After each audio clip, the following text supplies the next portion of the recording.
De nos jours, nous avons de plus en plus de problèmes sur le comportement. Dans cette vidéo, nous allons voir comment le bon comportement peut impacter la vie des milliers d'autres personnes.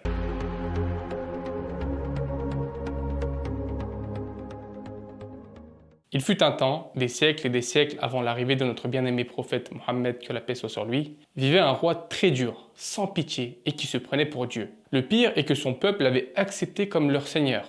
Ce roi avait également un magicien qui lui faisait de temps en temps des tours de magie afin de le distraire. Ce magicien était devenu très vieux et il demanda au roi de lui trouver un jeune afin qu'il lui enseigne tout son savoir. Le roi ordonna qu'on trouve un jeune ayant les qualités recherchées par le magicien. Après de longues recherches, ils proposèrent un jeune. Celui-ci commença les va-et-vient chez le magicien pour apprendre le métier. Au fil du temps, il apprit différents tours de magie. Cependant, vivait une personne très pieuse entre la maison du jeune homme et la maison du magicien.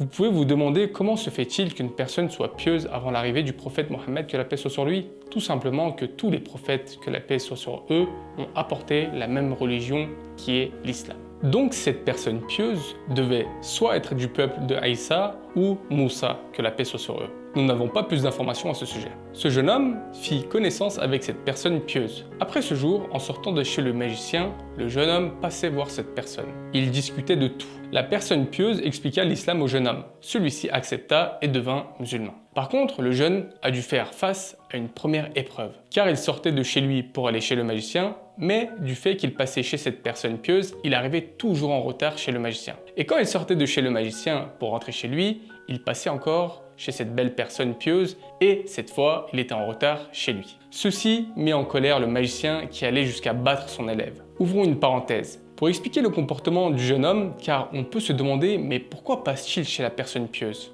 Qu'il aille directement apprendre son métier et qu'il rentre chez lui. Ici, il est important de savoir que quand vous êtes avec des personnes pieuses, vous ne voyez pas le temps passer. Les heures passent comme des minutes et les minutes comme des secondes. De plus, le goût que vous avez à discuter avec eux, vous ne le trouvez nulle part ailleurs. Ce jeune garçon avait goûté également à ce délice spirituel, qu'Allah nous permette de goûter à cela aussi. Fermons la parenthèse. Le jeune homme continua de faire les allers-retours entre la maison et le magicien.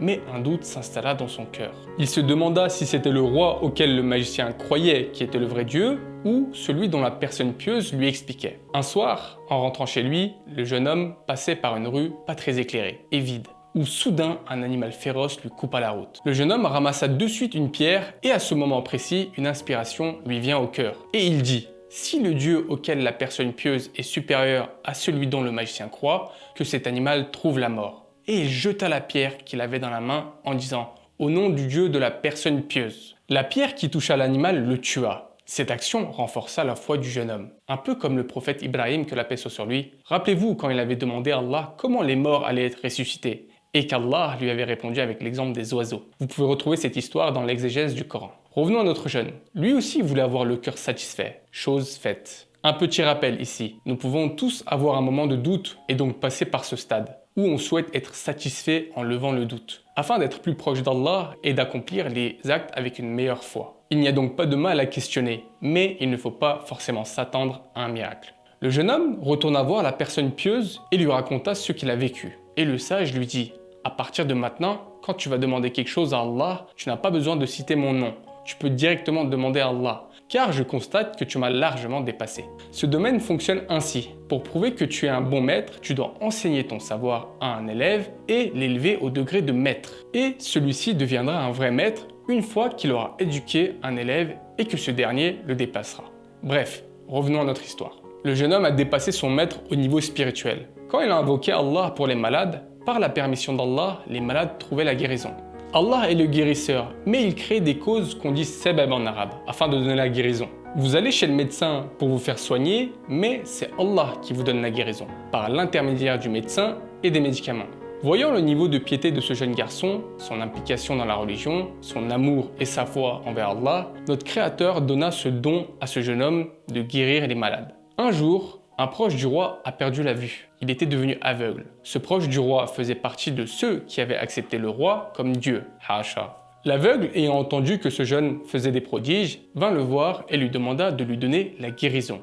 Le jeune répondit: ce n'est pas moi qui donne la guérison, mais c'est Allah. L'aveugle posait la question: Allah? Le jeune répondit: oui, notre Créateur, celui qui a créé la terre et les cieux. Il est unique, il n'a pas engendré et il ne s'est pas fait engendrer. Il lui expliqua la religion. Il lui dit, si tu attestes de l'unicité de Allah, que tu crois en lui et que tu ne lui associes rien, je prierai pour toi et j'espère que Allah te donnera la guérison. L'aveugle embrassa l'islam et le jeune pria pour lui. Allah le Tout-Puissant donna la guérison et l'homme retrouva la vue. L'homme, rempli de joie, courut vers le roi et lui dit « Oh mon roi, je vois, je vois !» Le roi demanda « Mais comment est-ce possible ?» L'homme dit « Avec la permission d'Allah. » Le roi, choqué par ses propos, reprit « Allah ? Oui mon roi, je crois en Allah maintenant. » « Allah ? Mais de quoi tu me parles ?» L'homme répondit « Oui, Allah, celui qui t'a créé, qui m'a créé. » Le roi se mit en colère. « Tu as changé de religion ?» « Oui, il lui répondit. »« Pourquoi ?» demanda le roi. L'homme expliqua la raison sans donner de nom car il savait que celui-ci allait faire du mal au jeune homme. Malheureusement, c'est lui qui subit des tortures durant des jours et des jours car le roi voulait savoir qui était ce jeune. Puis l'homme finit par donner le nom du jeune. Le roi ordonna qu'on apporte le jeune et qu'on le torture pendant plusieurs jours pour connaître qui lui avait enseigné cela. Le jeune finit par donner le nom du sage. Le roi ordonna qu'on apporte cette personne. Le roi parla avec le sage. Il lui dit de croire en lui et non en Allah, de l'accepter en tant que Seigneur. Mais le sage refusa tout. Il dit qu'il croit en Allah le Tout-Puissant. Le roi s'énerva davantage et ordonna qu'on tue le sage. Ensuite, il appela le jeune. Il lui dit « Vois-tu l'état du vieux ?» « Oui, je vois, répondit le jeune. Le roi dit « Je te tuerai aussi si tu ne changes pas de religion. » Le jeune dit « Tu peux me faire ce que tu veux, je ne changerai pas de religion. » Entendant cela, le roi se mit en colère. Très furieux, il ordonna qu'on emmène le jeune au sommet de la montagne. Et que si une fois arrivé au sommet, il ne change pas de religion, qu'on le jette dans le vide.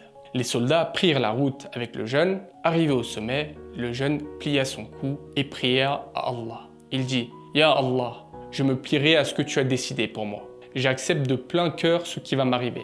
Je te demande juste de me sauver la vie. » Une fois son invocation finie, la montagne commença à se secouer, les roches commencèrent à tomber une par une, et finalement, tout le monde périt, hormis le jeune. Celui-ci reprit la route vers le palais et rejoint le roi. Le voyant revenir, le roi dit « Où sont mes soldats? Qu'est-ce qui s'est passé ?»« Ils sont tous morts, répondit le jeune, et expliqua les détails. Finalement, il ne reste plus que moi, comme tu le vois. Donc, je t'invite à croire à Allah, qui est le Seigneur des terres et des cieux. Comme tu le constates, il m'a sauvé la vie et tous tes soldats ont péri. Viens embrasser l'islam. Arrête de te proclamer Dieu. Viens et accepte que Allah est le seul et unique créateur. » Le jeune continua même dans cet état de parler d'Allah et d'inviter à l'islam. J'ouvre une parenthèse et je me permets de vous poser la question suivante. Aurions-nous eu le courage de faire la même chose ou une fois avoir vu les soldats mourir, aurions-nous pris la fuite? Qu'Allah nous donne la foi sincère comme ce jeune homme. Revenons au roi. Imaginez-vous dans quel état il peut être. La réponse est claire, très furieux. Il ordonna à de nouveaux soldats de prendre le jeune et de le mettre dans un bateau et de le jeter au milieu de la mer s'il ne changeait pas de religion. Les soldats et le jeune ont pris la route. Le bateau quitta la rive et avança petit à petit. Le jeune homme, impuissant mais ayant confiance au très puissant Allah, commença à l'invoquer. Il dit « Ya Allah, j'accepte le destin que tu as choisi pour moi. Mais je sais que tu peux me sauver la vie. Sauve-moi des mains de ces soldats. » Une fois son invocation finie, une tempête éclata, de grandes vagues apparurent et le bateau commença à se secouer fortement. Finalement, tous les soldats périrent et il ne resta plus que le jeune homme. Qu'a-t-il fait ce jeune? Pensez-vous qu'il s'est sauvé? Non. Il a repris la route du palais et arriva en face du roi. Vous pouvez vous poser la question de savoir pourquoi il ne se sauve pas et il revient voir le roi. Car ce jeune homme a un souci.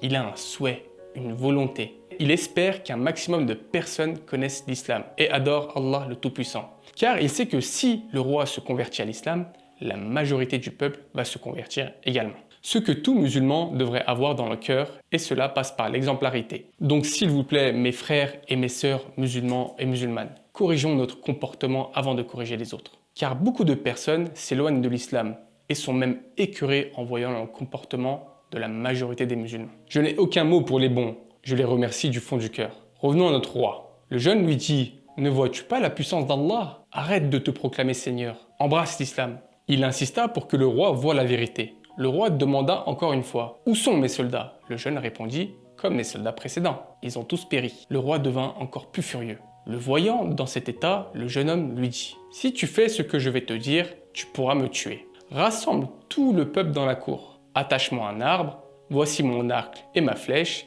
prends-les dans ta main et dis à haute voix « Au nom du Dieu de ce jeune homme » et tire la flèche afin de me tuer. Et tu verras que je vais mourir. Rappelons ici que le peuple est au courant de ce qui se passe, que le jeune qui soignait les malades a voulu être tué par le roi l'a envoyé avec des soldats au sommet de la montagne, mais tous les soldats sont morts.